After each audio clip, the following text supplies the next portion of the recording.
त्याला काठीचा आधार. केशर आहे.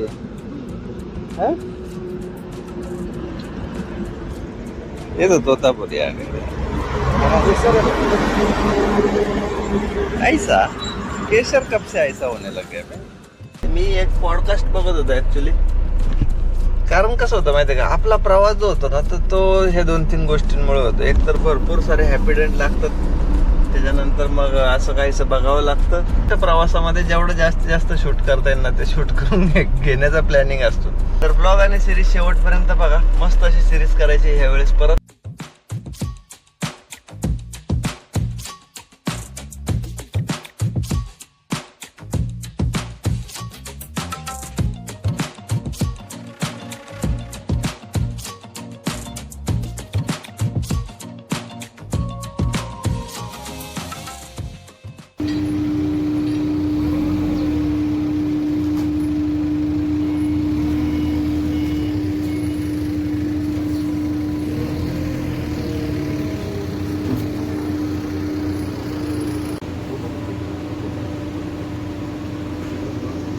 सकाळचे बरोबर 9:10 झालेत आणि आपण आपली गाडी केलेली आहे खाली. निघतोय मित्रांनो कंपनीच्या बाहेर. सगळ्यांना गुड मॉर्निंग, जय शिवराय आणि श्री स्वामी समर्थ. तर टाइम नाही लागला आपल्याला सकाळ सकाळी गाडी खाली करायला आणि बोललो आता ब्लॉगची पण सुरुवात करायला पाहिजे. कारण आपल्याला मित्रांनो इथून जायचंय डायरेक्टली लोडिंगसाठी. इथून परत 1500 किलोमीटरची जर्नी मित्रांनो याच ब्लॉगमध्ये सुरुवात करायची. आपली रिसिव्हिंग पण भेटली. आता चला कंपनीच्या बाहेर पडूया. भरपूर मोठी अशी कॉटनची कंपनी आहे मित्रांनो, डी राजा म्हणून, जिथं दोरा बनतो. तर ब्लॉग आणि सिरीज शेवटपर्यंत बघा. मस्त अशी सिरीज करायची ह्या वेळेस परत. Bye bye to company D Raja. चला निघालो बाहेर. तर ह्या ट्रिपचा हिशोब राहिलाच की मित्रांनो सांगायचं तुम्हाला. बरोबर आहे बघा, 750 किलोमीटरचं रनिंग झालं होतं आपलं.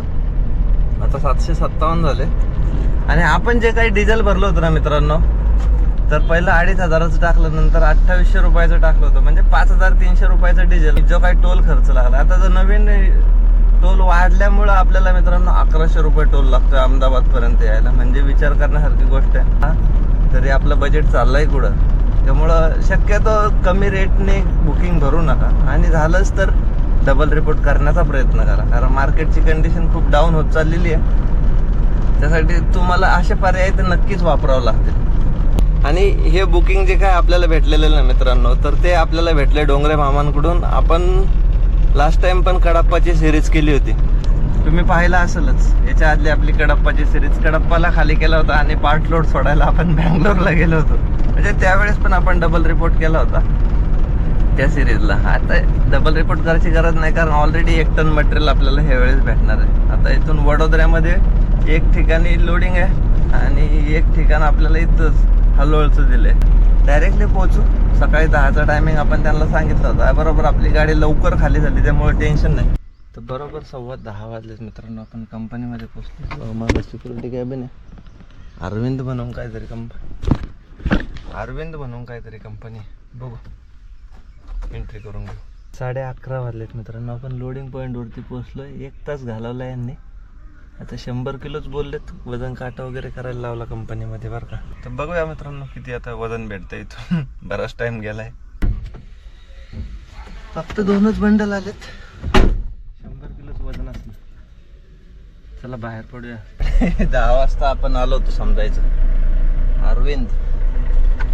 आणि बाहेर निघायला 2 तास मी गेले म्हणायचे आपल्या कंपनीत. आणि आता हे लोकेशन आपल्याला 142 किलोमीटर दाखवते बघा. बरोबर AC चालू आहे तरी गरमी एवढी जाम आहे. काही हिशोब नाही त्याला. आणि हे जे लोकेशन होतं ना मित्रांनो, तर हे वडसर एअरफोर्स स्टेशन जे आहे ना, तर त्याच्या जवळचं लोकेशन होतं. आता पुढची पार्टीवाला पण फोन करून बोलतोय की लवकर का नाही पोहोचत. आता हेच यांनी कंपनीवाल्यांनी टाइमपास केल्यावरती आपल्या काय हातात आहे. आपण तर मग सकाळीच पोहोचलोय. बट आता जिथून लोडिंग झाली नाही, त्यांचा लंच ब्रेक, परत आता काटा, बराच टाइम. आणि मटेरियल पाहिलं असेल किती 2 बॉक्सच निघालेत फक्त. तर जास्त काय लांब नव्हतं रिंग रोड, त्यामुळे लगेच पोहोचलो. चला हायवे पकडूया आता. आज दुपारचं टायमिंग असल्यामुळे ट्रॅफिक नाही भेटणार आपल्याला बिलकुल. अहमदाबादचं टेम्परेचर आहे ना मित्रांनो 40-42 अंश सेल्सिअसचं. फुल गरम आहे फुल. आणि ह्या गरमीमध्ये नरम होण्यासाठी एसीच गाडी पाहिजे. खरंच अवघड आहे बाबा. आणि रिंग रोडचे कामं चालू आहेत ना, त्यामुळं काय थोडंफार ट्रॅफिक राहतच इकडं. आणि सगळ्यात महत्त्वाचं टोल भरपूर आहेत. 10-15 किलोमीटरलाच टोल आहे तिकडं. त्यामुळे आपली बॅरिकेड खेळत जायचं. आता बरोबर 100 किलोमीटरचं अंतर राहते मित्रांनो आपल्या इथून वडोदऱ्यापर्यंत. NE1 परफेक्ट कार्यक्रम.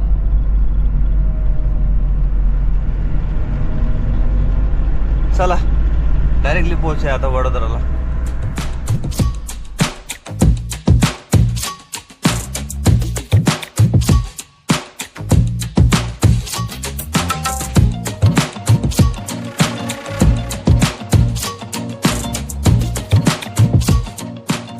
बरोबर 2:15 वाजलेत मित्रांनो. आपण आहे बघा पब घेतला. जस्ट टोल नाक्याच्या पुढे निघालो. मागं टोल नाका आहे.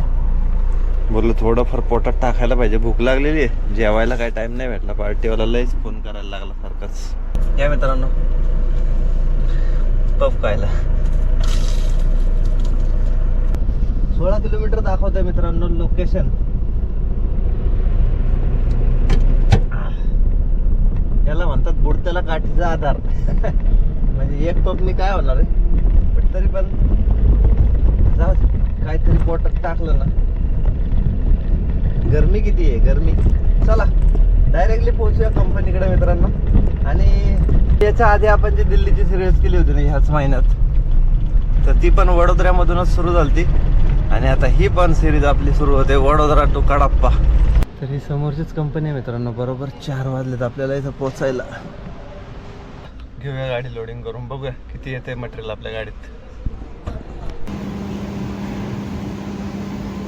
बरोबर 5 वाजलेत मित्रांनो. आपण निघालोय आता इथून. हे बघा लोकेशन सेट केलं आपण पुण्याचं. तर आता वडोदऱ्यामधून बाहेर पडायचंय. आता गल्ली गोळांमधून थोडं निघायला लागेल. इंडस्ट्रीयलच आहे पूर्ण.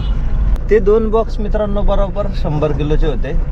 आणि हे जे आपण आता 50 बॅरल भरलेले आहेत ना, तर हा प्रत्येकी 20-20 लिटरचा एक बॅरल आहे. म्हणजे हे 1 टन आणि ते 100 किलो, असं टोटल 1100 किलो. आता गाडीत जसं बाहेर पडतंय ना, म्हणजे तिथून गाडी अशी झुलाया मारल्यासारखी होती. म्हणजे असं नाही का हिंदळती पाण्यासारखंच ते लिक्विड आहे काहीतरी. एखाद्या शहराचं फ्लायओव्हरचं काम प्रॉपरली कम्प्लीट झालं ना, तर ते मित्रांनो असं पाहिजे बघा. म्हणजे वडोदऱ्यामध्ये हे झालेलं आहे हे प्रॉपर पार्किंग किंवा प्रॉपर झाडं मेंटेन, ब्रिज पण म्हणजे फ्लायओव्हर पण, किंवा हे क्लीननेस, असं अजिबात घाण वगैरे काही नाही आहे का नाही. प्रॉपर व्यवस्थित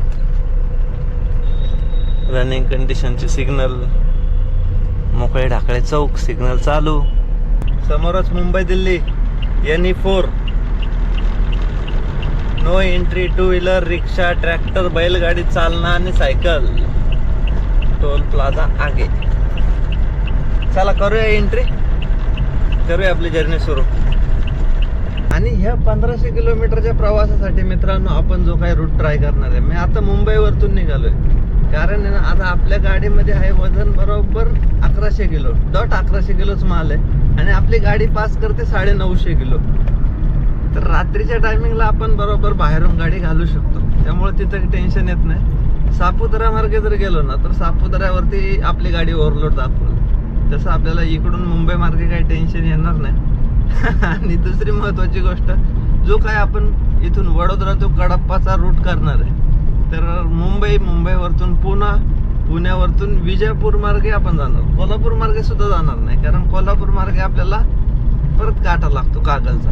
त्यामुळे तिकडं पण न जाता विजयपूर मार्गे मग आपण लास्ट टाइम जो रूट केला होता तोच रूट ट्राय करण्याचा प्रयत्न करू. हायवे क्रॉस करून घेऊ सुरत नवसारीपर्यंत. त्यानंतर मग थांबूया कुठेतरी ब्रेकला, कारण हा हायवे तुम्हाला माहिती आहे आपण पूर्ण कव्हर केलेला आहे 4 नंबरचा. याच्यावरचा प्रवास किंवा जे काय आहे ते. बरोबर आपले 1100 किलोमीटर झाले मित्रांनो. आपण नवसारी नाशिक एक्झिटवरती पोहोचलोय, कारण इथपर्यंतच NE4चं काम झालेलं आहे. आणि टायमिंग पण 8:30चा झाला आहे मित्रांनो. आता भरपूर अशी भूक पण लागली. तुम्ही पाहिलं असेल चटरपटरवरतीच दिवस चाललाय. त्यामुळं आता हायवे तर संपला, प्रवास उरकून घेतला. आता पुढं कुठंतरी जेवायला थांबू, कारण अजून 100 किलोमीटर आपल्याला महाराष्ट्र बॉर्डर आहे. म्हणजे रात्री 11-12 तर आरामात वाजू शकतो. 9:30 वाजलेत मित्रांनो. जरा म्हणलं आंब्याची शॉपिंग करावा, सीझन सुरू झालाय. चला बघूया कसा आहे केशर. ये केशर आहे है? ये तो तोतापुरी आ गया. ऐसा केशर कब से ऐसा होने लग गया मैं? ये केशर, इसको केशर बोलते हैं. क्या भाव चल रहा है आजकल आम का? है दोस्त? 250 रुपये किलो. 250 रुपये किलो. 1 किलो में कितना आएगा? 2-3 आएगा. 3 आना चाहिए. 200 ग्राम के आसपास पड़ेगा. आंब्यामधलं आपल्याला बऱ्यापैकी समजतं, त्यामुळं काय त्याचं टेन्शन नाही. आता इकडं आलोय म्हटलं, गुजरातला आलोय तर गुजरातचाच आंबा खाणार ना, म्हणजे केशरच खाणार नव्हतं. त्याच्याकडे रत्नागिरीचा आंबा पण आहे, बोलतो हापूस पण आहे. बोला भावा कोणाला सांगतो हापूस बद्दल, आम्ही आमच्या महाराष्ट्रात गेल्यावरतीच हापूस खाऊ ना. तुमच्याकडे हापूस कोणता येतो माहिती आहे का? म्हणजे बऱ्याच स्टॉलवरती आता तुम्हाला असे जे स्टॉल दिसतात तिथं हापूस शक्यतो खाताना म्हणजे घेताना जरा चेक करून घ्या, नाही तर तुम्ही रत्नागिरी किंवा देवगडच्या नावाखाली कर्नाटक किंवा आंध्र प्रदेशचा हापूस खाऊ शकताय. त्यामुळे जरा आंबे घेताना चेक करून घेत चला. आणि हे आंबे आपल्याला 2 किलो घेतलेले आहेत मित्रांनो, फक्त 400 रुपयामध्ये. म्हणजे 200 रुपये किलोच्या हिशोबाने घेतले. अर्धे कच्चे अर्धे पक्के, म्हणजे असे मिक्समध्ये घेतले, जेणेकरून 2 पिकलेले, 2 थोडे मीडियम, 2 थोडे हे, असे 7 आंबे बसले त्याच्यामध्ये 2 किलोला. 6 वाजलेत मित्रांनो, आपण पोचलो विरामला. तर गाडी लावू पुढं, जेवण करूया. आजची सुरुवात मस्त अशा जेवणाने. चला आता आपलं जेवण पंजाबी थाळी आणि एक छास.